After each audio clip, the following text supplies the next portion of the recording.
Welcome to another Lock and Hackle video. You'll probably be pleased that I'm not going to be in the video, but my voice is in these particular objects here.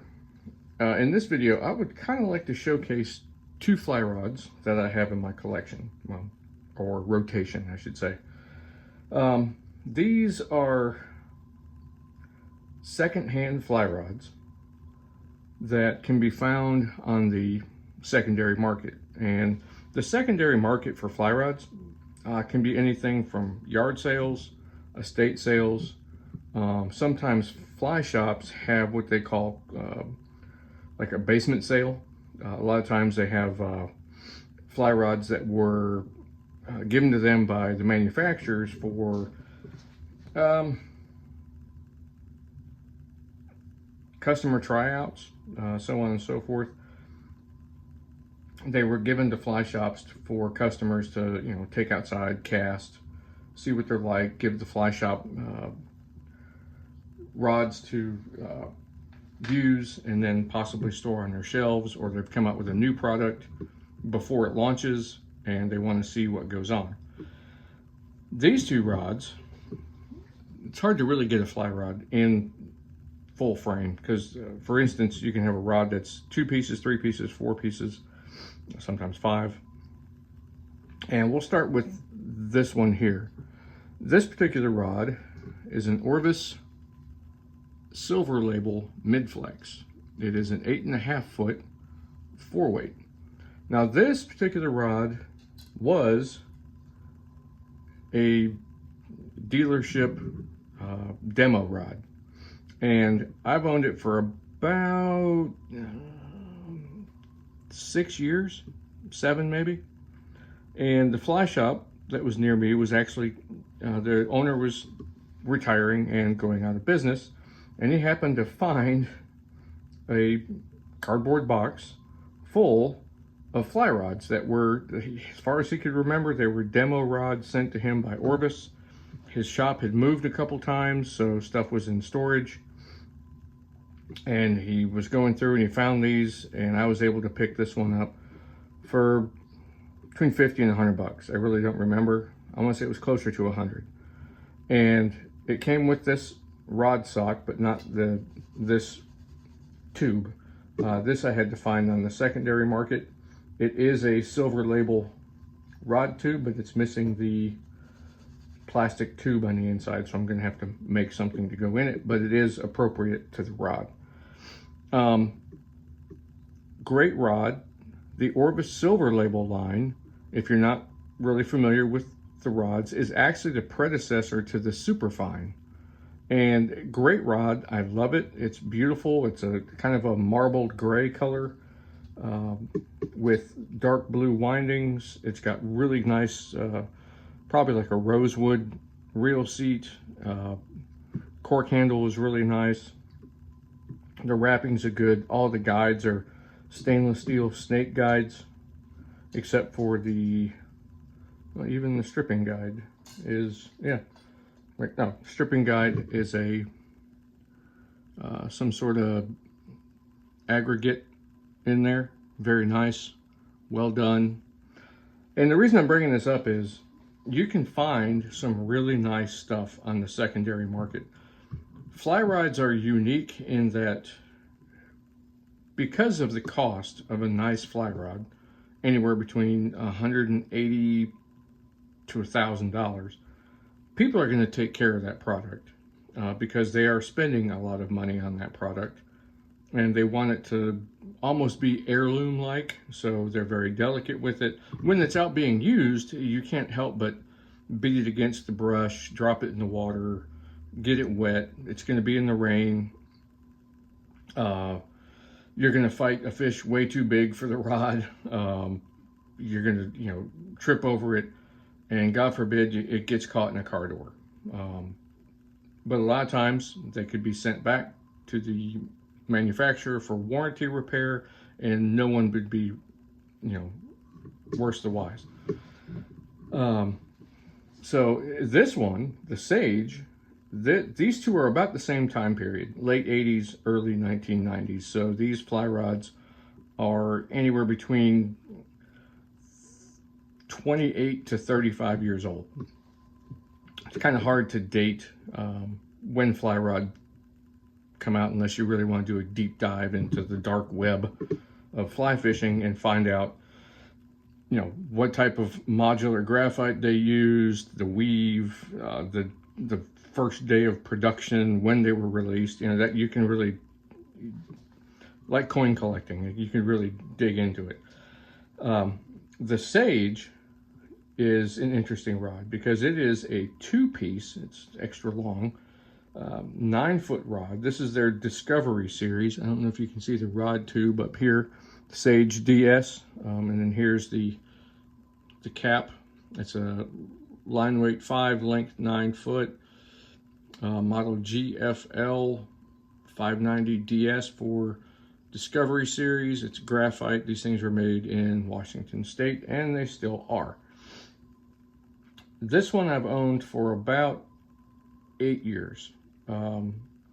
This was from a family acquaintance who could no longer go out and fly fish for health reasons.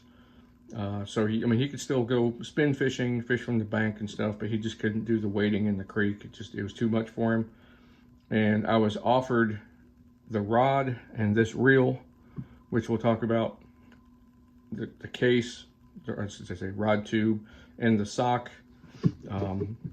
They were gonna give it to me, and I said, you can't do that. You know, that's not my place to just take it. So I did offer fair market value for it, and they were quite happy and pleased. And I am going to say that I don't fish a lot of very, very, very expensive fly rods, you know, such as a Orvis Helios or a Thomas & Thomas or a Scott. You know, those are very, very, very expensive fly rods. But I can honestly say that this Sage 9-foot 5-weight is so sensitive and so flexible and easy to cast that I have not been out on a day of fishing where I have not caught a fish on this particular rod. It is such a beautiful rod. It's it's kind of an ugly duckling. It's the very, very muted brown color, which is weird. You kind of want to blend in, I guess, but there is not a portion of this rod that does not flex. And being that it is 2 pieces makes fishing with it a lot more joyful, for the simple fact that you don't have as many connection points such as you do on multiple piece rods. Like you have 4 ferrules on this rod that have to be connected together, and each one of those points is a point of contention when flexing, for the simple fact that you're allowing this thin part here that the base goes into, or this thin part here, to flex and be as strong as the rest of the fly rod. So if you put this together, you're hoping that this joint is as strong as this particular piece here. But you're obviously going to get way more, you're going to lose a little flexibility right here and right here. And it's also a point of contention if you're fighting a pretty big fish and it does a quick run or a quick dive. It could be, you know, detrimental to your fly rod. Unlike just a 2-piece rod, where you can make the ferrules a little bit longer and a little bit deeper, and hence you get the full flexibility of one 3.5 foot long piece of fly rod to fight that fish.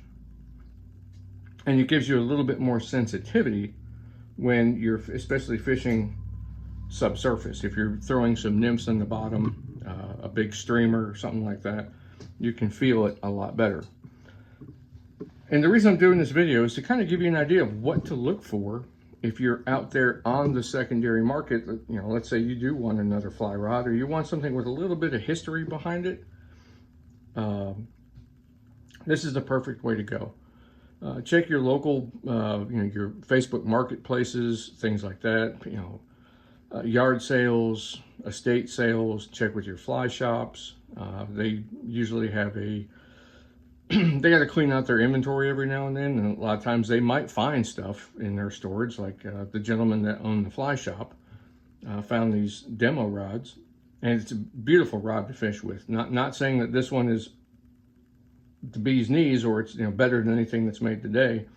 I'm just saying it's a beautiful rod. It looks great, and it casts well, it fishes well, and there's nothing wrong with that.